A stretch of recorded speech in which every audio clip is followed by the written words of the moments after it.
For chapter 6, there is an evil which I have seen under the sun, and it is common among men. A man to whom God hath given riches, wealth, and honor, so that he wanteth nothing for his soul of all that he hath desired. Yet God giveth him not power to eat thereof, but a stranger eateth it. This is vanity, and it is an evil disease. So who is this stranger that Solomon is alluding to?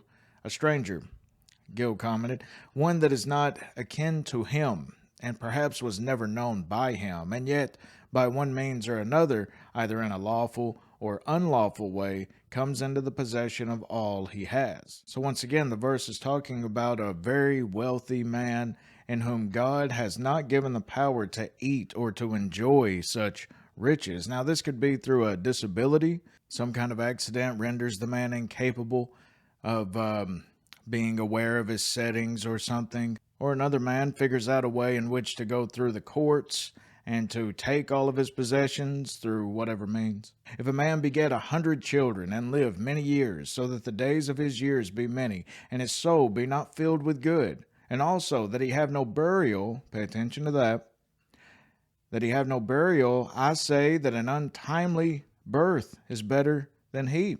So this is speaking of a rich man in whom is always worried about his riches, how to get more wealth and all of this.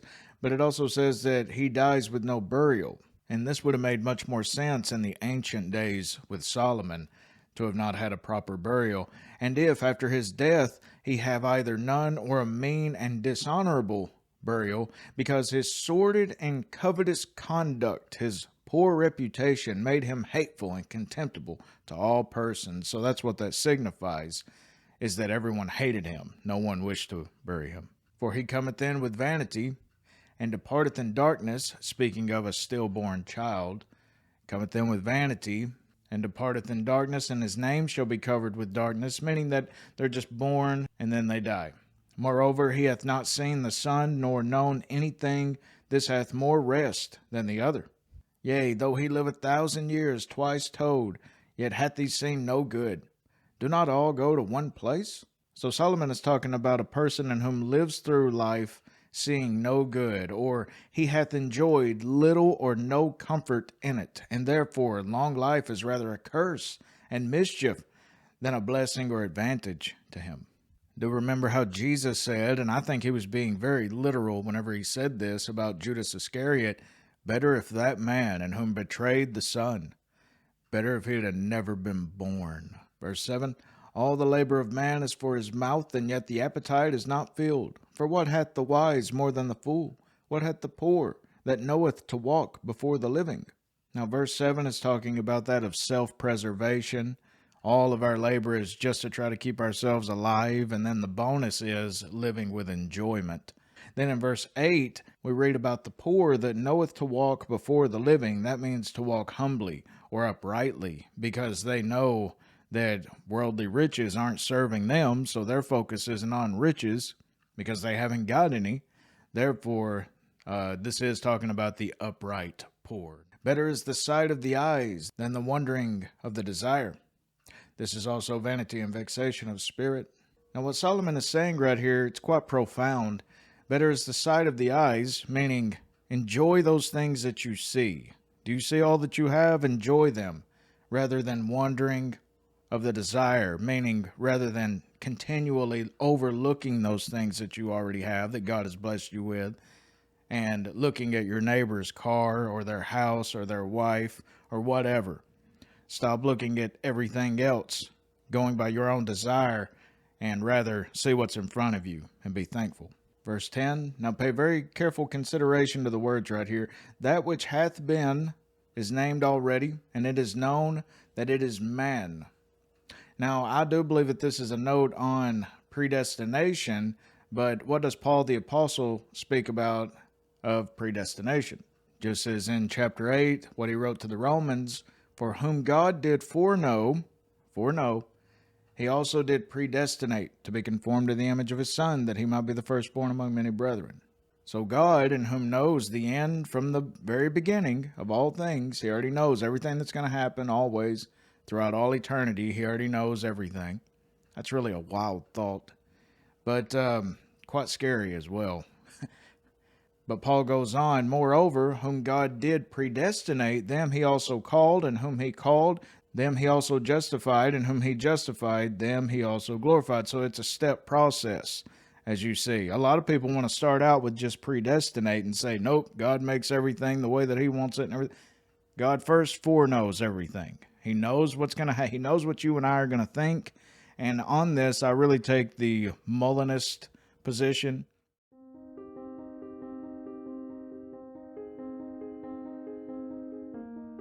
What Molina wanted to find was a way to reconcile divine sovereignty and human freedom, not denying either, but affirming both. And Molinism, which is named for Molina, is the theory that he developed to reconcile divine sovereignty and human freedom. And I think it's absolutely brilliant. Once you understand this theory, it sheds light on so many other Christian doctrines and illuminates them in exciting new ways. And what Molina's theory held is that God, in addition to knowing everything that could happen and everything that will happen, he also knows everything that would happen under different circumstances. So, for example, he knows what you would have done if you were the procurator of Judea in the first century and Jesus of Nazareth was dragged before you for trial. He knows whether you, like Pilate, would have condemned him to the cross or whether you would have let him go. In any circumstance that you might be in, God knows what you would freely do. And it's important to understand that Molina is affirming here significant libertarian freedom. It's not, emphatically not, that you're causally determined in those circumstances to do what you would do. Rather, you act freely. It's just that God, in his omniscience, knows what you would freely choose to do.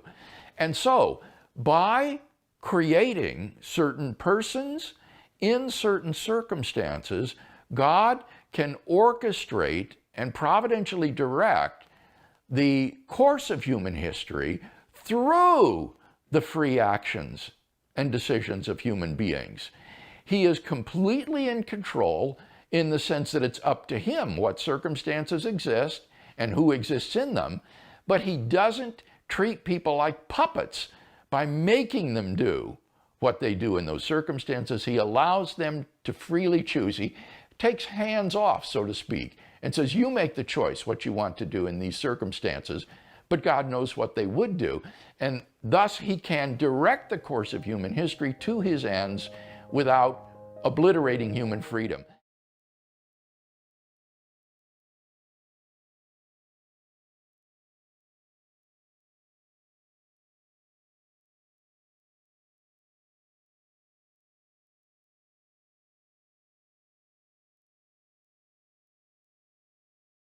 But either way, I do believe that verse 10 is a note on predestination. That which hath been is named already, and it is known that it is man, neither may he contend with him.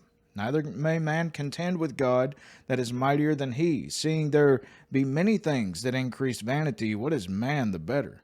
For who knoweth what is good for man in this life? All the days of his vain life which he spendeth as a shadow.